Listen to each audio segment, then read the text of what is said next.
Vamos ouvir nesse instante a pregação da palavra do Senhor. Essa noite vai expor a doutrina que nós confessamos no Dia do Senhor de número 29, do Catecismo de Heidelberg, que trata sobre a ceia do Senhor. É o segundo domingo que trata sobre este assunto. Então, se você tem o Catecismo, abra no Dia do Senhor de número 29, a pergunta de número 78.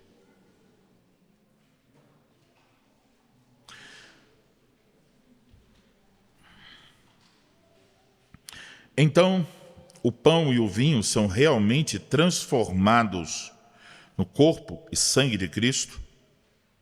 Resposta: não.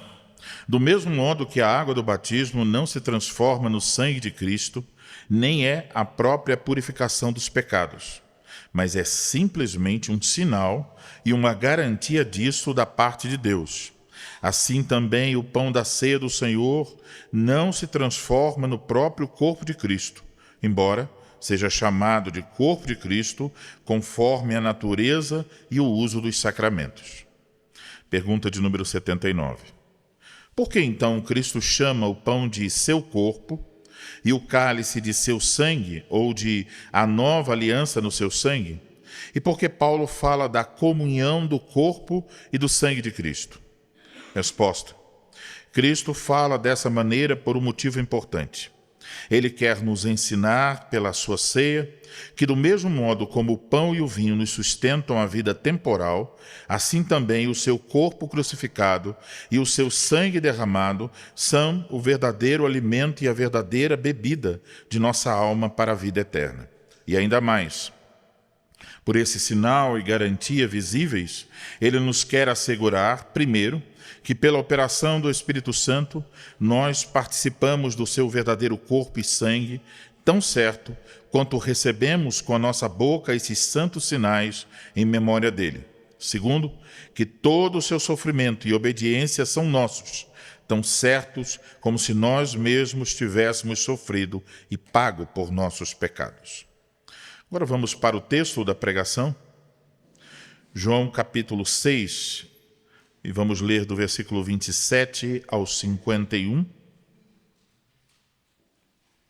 texto da pregação, principalmente, o versículo de número 51.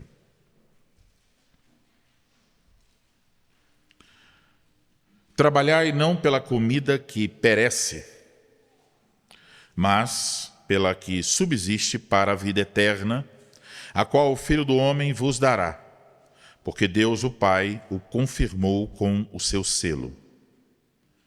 Dirigiram-se, pois, a ele, perguntando: que faremos para realizar as obras de Deus? Respondeu-lhe Jesus: a obra de Deus é esta, que creiais naquele que por ele foi enviado. Então lhe disseram eles: que sinal fazes para que o vejamos e creiamos em ti? Quais são os teus feitos? Nossos pais comeram o maná no deserto, como está escrito: deu-lhes a comer pão do céu. Replicou-lhe Jesus: em verdade vos digo, não foi Moisés quem vos deu o pão do céu. O verdadeiro pão do céu é meu Pai quem vos dá. Porque o pão de Deus é o que desce do céu e dá vida ao mundo. Então lhes disseram: Senhor, dai-nos sempre desse pão. Declarou-lhes, pois, Jesus: eu sou o pão da vida. O que vem a mim jamais terá fome, e o que crê em mim jamais terá sede. Porém, eu já vos disse que, embora me tenhais visto, não credes. Todo aquele que o Pai me dá, esse virá a mim, e o que vem a mim, de modo nenhum lançarei fora. Porque eu desci do céu não para fazer a minha própria vontade, e sim a vontade daquele que me enviou. E a vontade de quem me enviou é esta: que nenhum eu perca de todos os que me deu. Pelo contrário, eu ressuscitarei no último dia. De fato, a vontade de meu Pai é que todo homem que vir o Filho e nele crer tenha a vida eterna, e eu o ressuscitarei no último dia. Murmuravam, pois, dele os judeus, porque dissera: eu sou o pão que desceu do céu. E diziam: Não é este Jesus, o filho de José? Acaso não lhe conhecemos o pai e a mãe? Como, pois, agora diz, desci do céu? Respondeu-lhe Jesus: Não murmureis entre vós. Ninguém pode vir a mim se o Pai que me enviou não o trouxer, e eu o ressuscitarei no último dia. Está escrito nos profetas, e serão todos ensinados por Deus. Portanto, todo aquele que da parte do Pai tem ouvido e aprendido, esse vem a mim. Não que alguém tenha visto o Pai, salvo aquele que vem de Deus, este o tem visto. Em verdade vos digo, quem crê em mim tem a vida eterna. Eu sou o pão da vida. Vossos pais comeram o maná no deserto e morreram. Este é o pão que desce do céu para que todo o que dele comer não pereça. Eu sou o pão vivo que desceu do céu. Se alguém dele comer, viverá eternamente. E o pão que eu darei pela vida do mundo é a minha carne. Esse último versículo é o texto da nossa pregação nesta noite.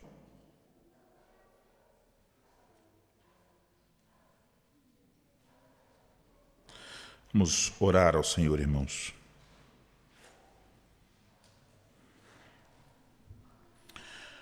Ó Senhor Deus, nosso Pai, vamos ouvir nesse instante a exposição da Tua Palavra e rogamos mais uma vez a Tua bênção, pedindo que o Senhor nos conceda que nosso entendimento seja iluminado pelo Teu Espírito Santo para virmos a compreender a Tua Palavra e sermos capazes também de aplicá-la à nossa própria vida.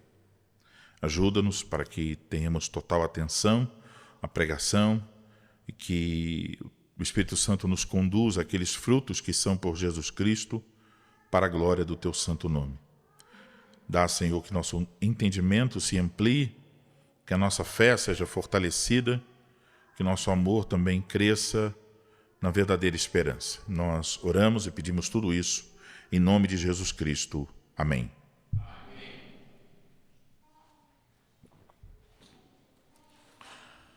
Amados irmãos em nosso Senhor Jesus Cristo, o texto para o qual voltaremos a nossa atenção nessa noite, João capítulo 6, versículo 51, como provavelmente vocês perceberam, faz parte do discurso de Jesus sobre o pão da vida.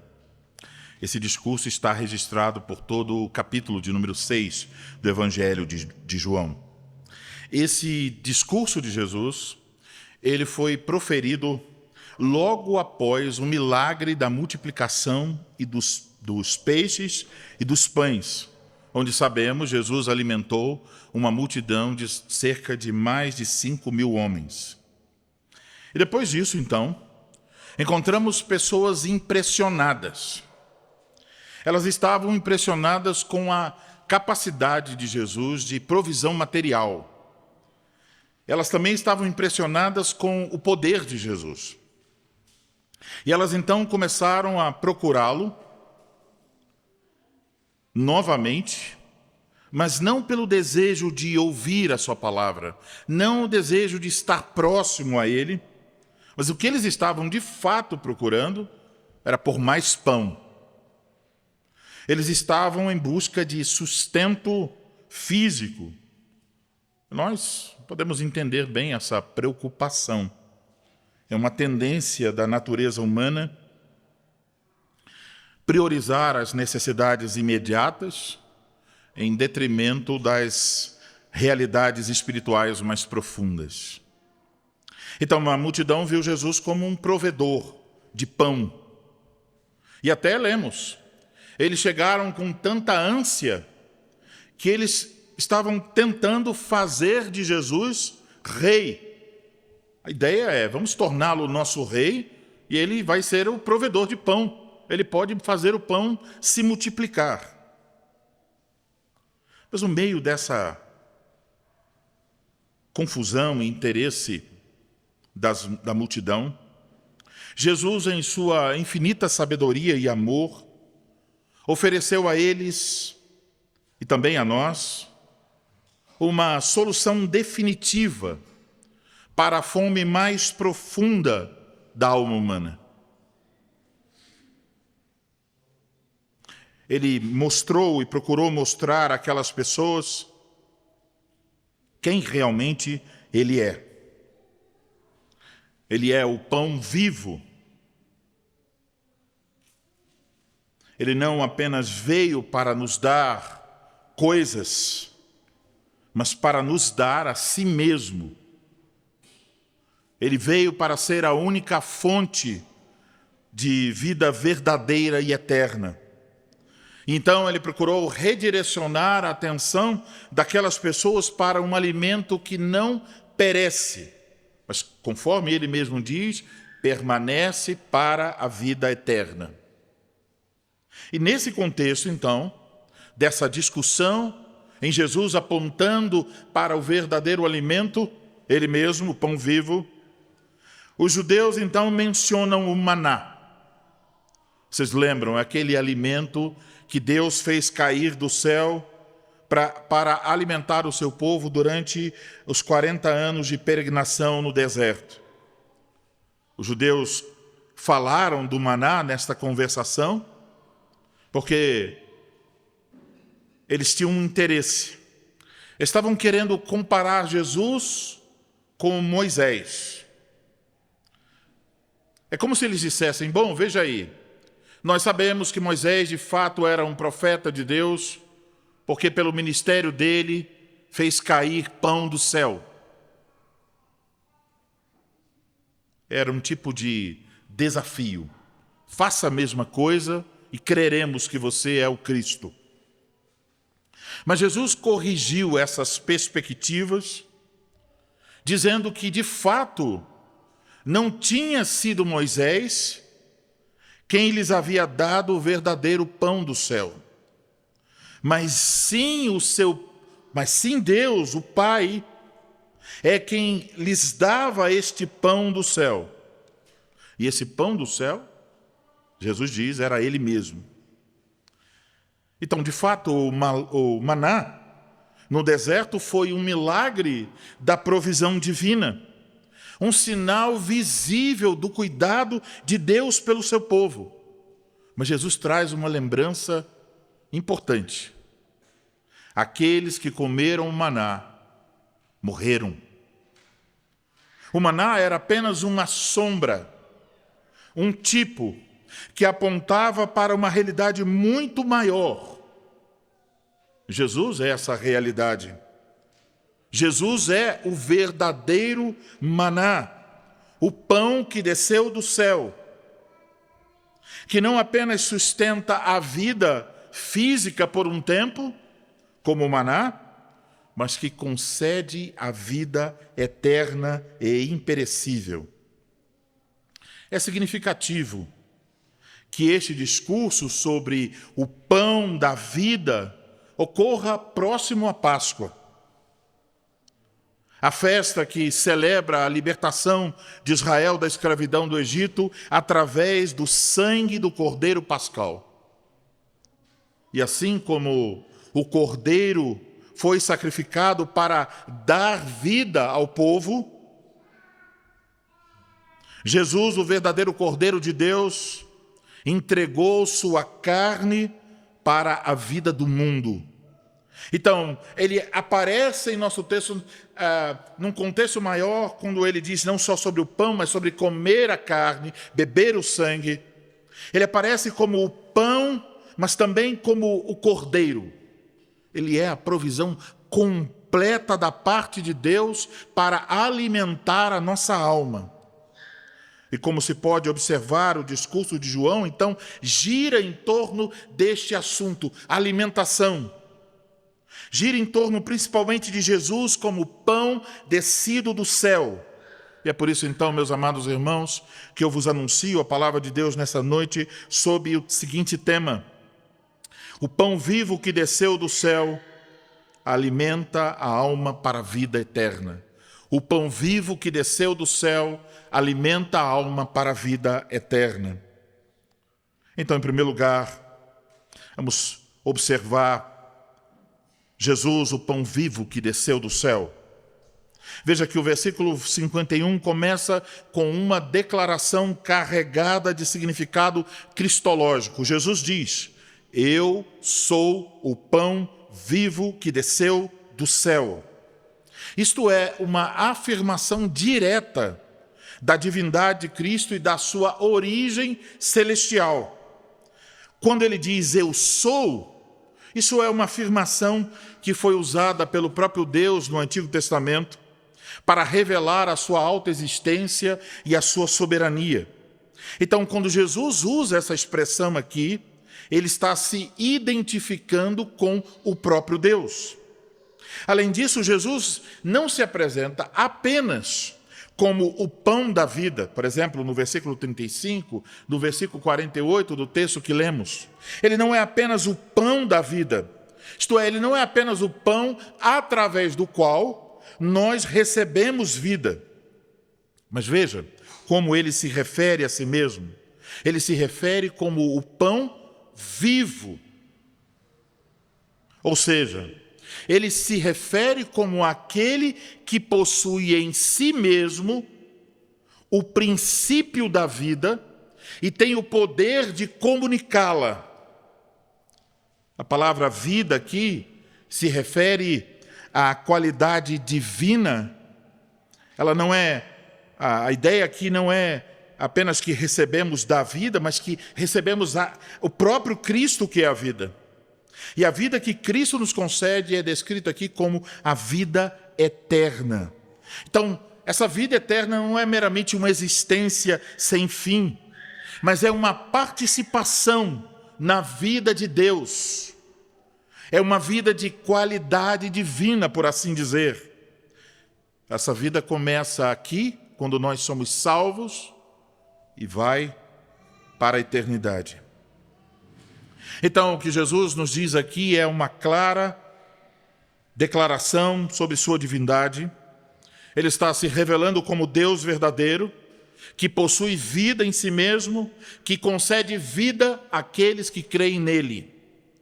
E por isso mesmo, a próxima sentença do nosso texto é: se alguém dele comer, está falando do pão vivo, se alguém dele comer, viverá eternamente. Observe que a promessa da vida eterna está diretamente ligada ao ato de comer este pão. O que significa comer esse pão? Temos muitas vezes em nosso texto o verbo comer. Nesse contexto, comer é sinônimo de crer em Jesus Cristo. Agora, a fé, então, aqui não é meramente um assentimento, uma concordância intelectual a alguma verdade sobre Jesus. Mas a ideia de comer é uma ideia de apropriação pessoal e íntima. É como a pessoa faminta. Ela não apenas sabe que o pão existe. Ela não apenas olha para o pão e pensa: é um pão de tal tipo, de tal formato, com tal sabor.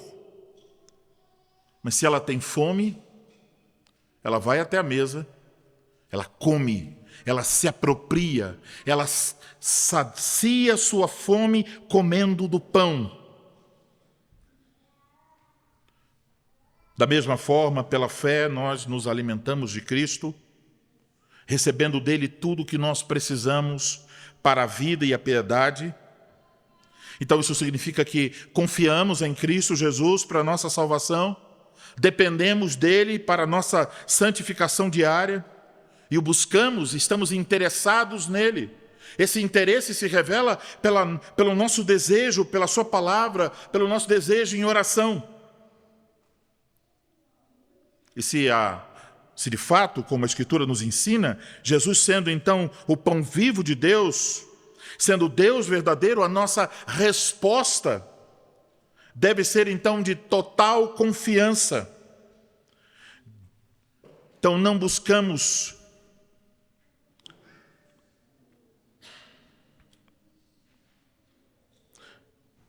perdão, irmãos.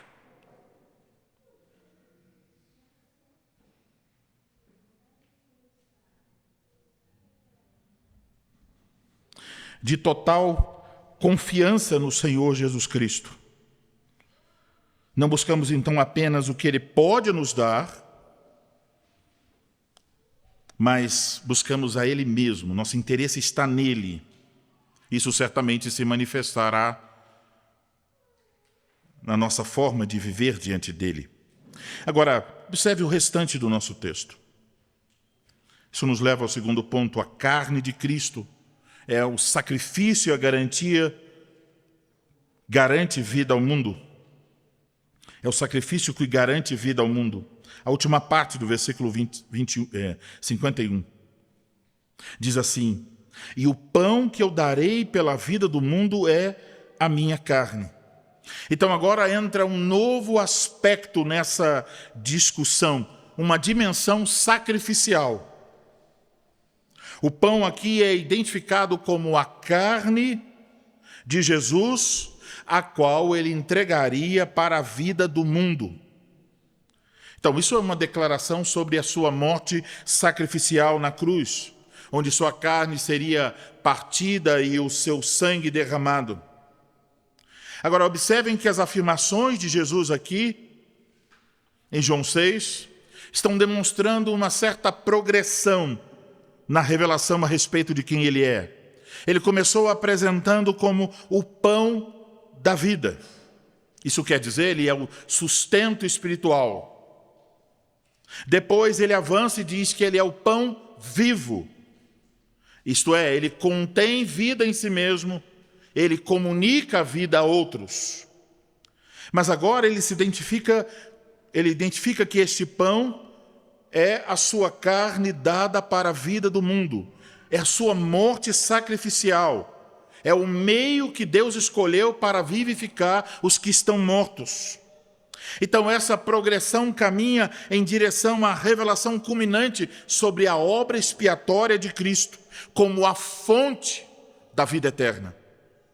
Essa sequência de revelação em João 6 sugere que, então, a compreensão de Jesus como o pão da vida exige de quem crê mais do que uma aceitação geral. O que Jesus está dizendo é, não basta você concordar com alguma coisa ao meu respeito. Por exemplo, a multidão estava dizendo, ele é provedor. Ele supre as coisas. Ele dá, ele faz milagres. Mas o que Jesus quer dizer é que a fé que é esperada aqui, descrita como comer, é algo que vai além da aceitação geral a respeito dele, para uma apropriação específica da sua morte sacrificial como meio de vida. Então, dizendo de outra forma, tem a vida em Cristo não meramente quem sabe alguma coisa a respeito dele, mas quem se apropria dele. É por isso que nos versículos seguintes, 53 a 58 principalmente, Jesus intensifica a linguagem. E ele até diz, se não comerdes a carne do Filho do Homem e não beberdes o seu sangue, não tendes vida em vós mesmos. E aqui é notável observar que no versículo 51 e alguns versículos anteriores, e também no 52, no 53, onde aparece a palavra, o verbo comer, no texto grego se usa uma palavra específica. Essa palavra específica, então, está do 53 para trás, inclusive no 51. Está do 53 para trás. Essa palavra específica significa alimentar-se. Simplesmente isso. Comer, alimentar-se. Mas quando chegamos ao versículo de número 54 em diante, quando Jesus está intensificando a sua conversação com aquelas pessoas, ainda que no português o verbo seja o mesmo, comer, no texto grego há uma mudança. E a mudança é que, em vez de ter a ideia de alimentar-se, o verbo é para mastigar, roer. Então é algo que aponta para uma apropriação real e íntima da pessoa de Cristo. Se a linguagem de comer é uma linguagem já por si mesma forte, a parte final do texto de João é ainda mais forte. É basicamente, você terá vida eterna se você mastigar a minha carne. É isso que Jesus está dizendo. E uma interpretação literal dessa linguagem levaria a uma ideia de canibalismo, como os primeiros cristãos foram acusados, ou uma heresia, como a transubstanciação defendida pela Igreja de Roma. E observamos em nosso texto, os judeus da época caíram nesse erro de uma interpretação literal. Eles ouviram Jesus, eles interpretaram de forma literal e disseram: como pode este dar-nos a comer a sua própria carne? Então, aqui, começamos a pensar agora um pouco mais sobre a relação desse texto com a ceia do Senhor. E é bom, então, estarmos cientes que João 6 não se refere diretamente à ceia do Senhor. O assunto de João 6 não é a ceia do Senhor. 2 pontos importantes para entender isso. Primeiro, o sacramento da ceia do Senhor ainda não havia sido instituído. Mas Jesus já está dizendo aqui que se alguém quer ter a vida, precisa comer e beber, comer da carne e beber do sangue. O comer aqui, o mastigar, já é aqui um requisito para ter vida, mesmo antes da instituição da ceia.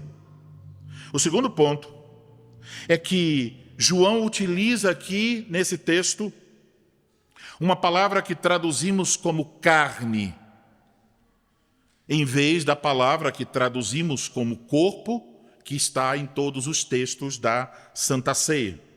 Então há, no próprio uso da palavra, um distanciamento. Portanto, esse texto não é diretamente sobre a ceia, mas ele é efetivamente sobre a nossa união espiritual com Cristo por meio da fé. A linguagem vívida e até chocante, podemos dizer, empregada por Jesus aqui, comer e beber, então nos força a uma escolha interpretativa. O que significa isso? Os romanistas escolheram a interpretação literal.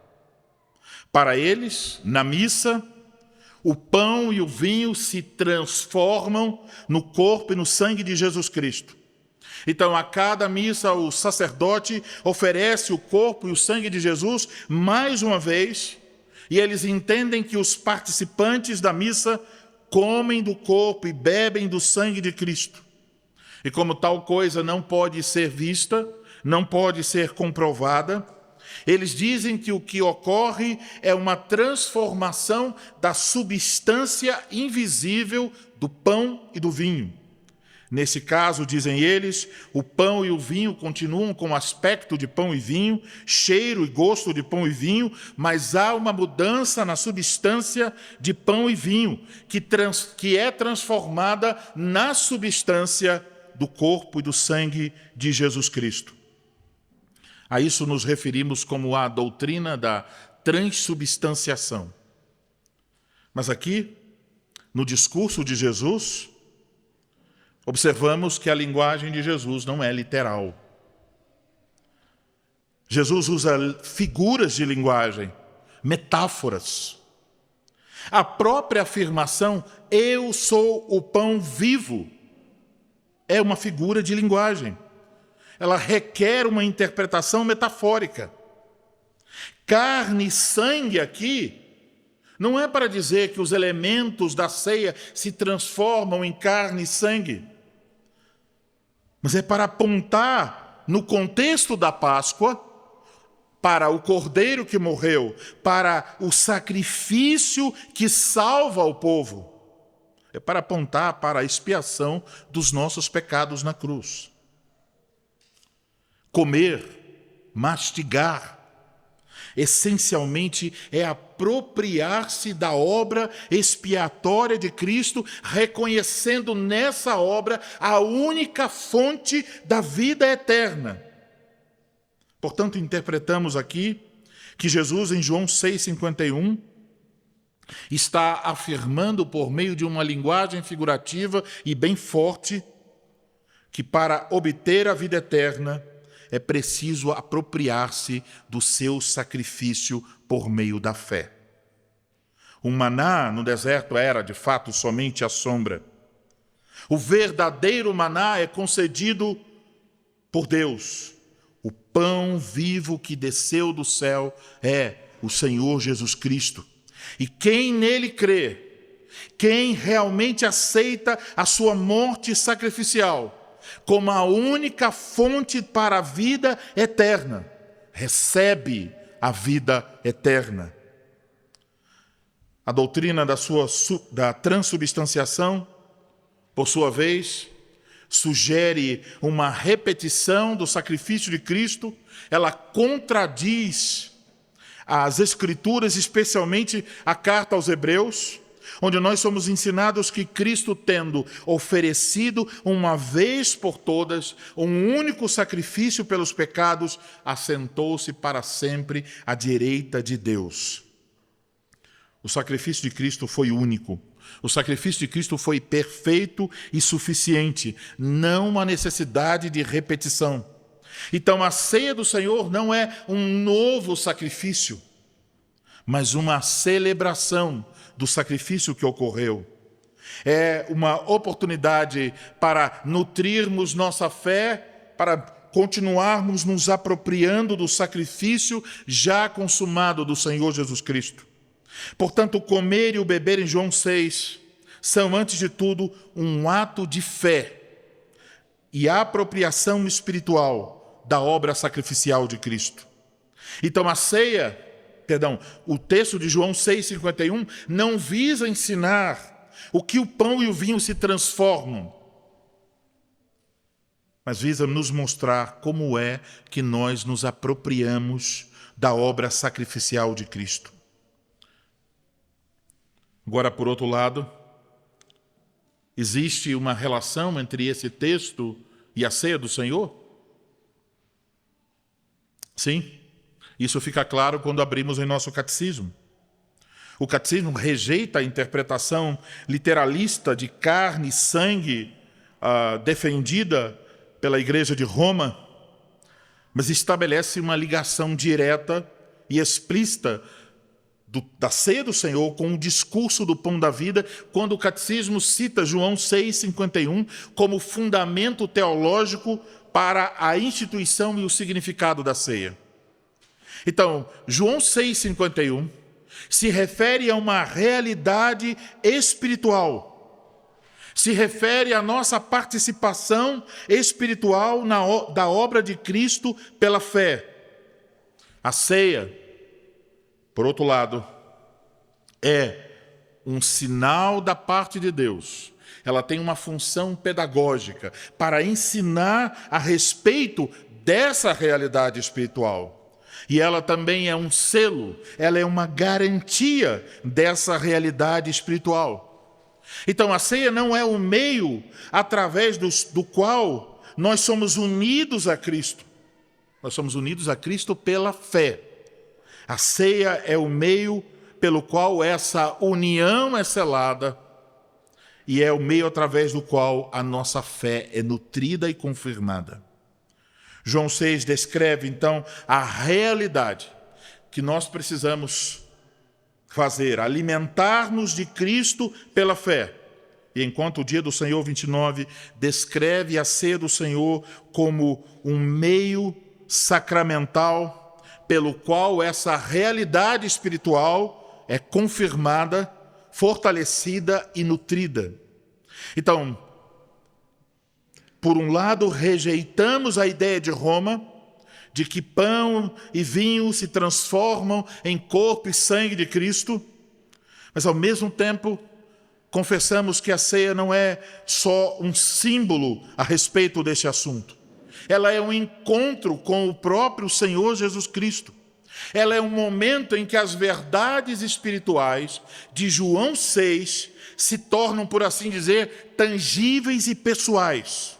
É um meio através do qual a nossa fé em Cristo é fortalecida. O que a ceia ensina? A ceia ensina que, assim como o pão e o vinho sustentam a vida física, Cristo, o pão vivo, sustenta a alma para a vida eterna. Portanto, a participação fiel na ceia do Senhor, de fato, fortalece a união do crente com Cristo, que Ele é o nosso alimento espiritual. Então, não se trata de uma refeição que cria fé, mas de uma refeição que a alimenta, que permite ao crente experimentar de forma mais profunda a realidade da nutrição em Cristo. Então, Jesus é o maná de Deus, o pão vivo que desceu do céu, aquele que tem vida em si mesmo, aquele que alimenta as nossas almas sedentas e famintas. Essa é a mensagem da ceia do Senhor. Mas a ceia do Senhor não tem só esta função pedagógica, ela é a garantia da parte de Deus, que se nós cremos, tão certo como comemos do pão, tão certo como bebemos do vinho, pelo Espírito Santo, Cristo e todos os seus benefícios nos são comunicados. Então a ceia é um meio de graça, através do qual nós experimentamos a presença espiritual de Cristo e de todos os benefícios da sua obra redentora. E quem participa com fé da ceia, quem se apropria de Cristo pela fé, é alimentado e nutrido para a vida eterna. Amados irmãos, não podemos viver sem alimento físico.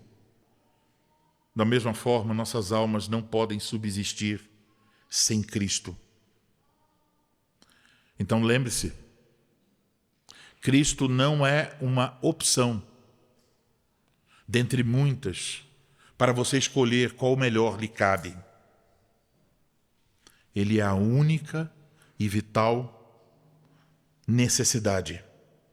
Sem Cristo, nós estamos espiritualmente mortos, famintos e sedentos, caminhando para a morte eterna.